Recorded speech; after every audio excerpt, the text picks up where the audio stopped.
Ito ang pinakadelikadong gambit sa chess. Ito yung Intercontinental Missile Gambit, pare. Simulan mo to sa Knight F3 dahil di niya pwedeng ilabas yung pawn niya sa king, uunahin niya muna ilabas yung pawn niya sa queen. Sasacrifice ka naman ng pawn dito at magpapanggap kang na mouse slip. At pagtapos niyan, paramdam mo na takot ka na. Ilagay mo lang ang knight mo sa g5. Best way na mag-defend niya dito ay kabayo lang dito para development na din. At eto na, magpapanggap ka ulit na mouse slip ka, pare. Iti-take niya yan kasi iisipin niya bobo ka pero di niya alam gambit to, pare. Gambit nga eh.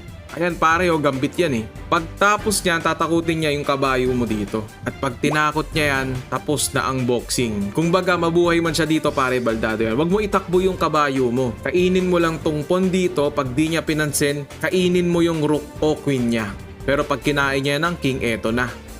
Doon na magtatapos ang laban. Kaya isave mo na to para malaman mo, tapos ipagyabang mo sa mga teacher mo. Ilagay mo yung bishop mo dito. Paglagay mo dyan, pare, ang masasabi lang ng queen niya ay wala na, finish na.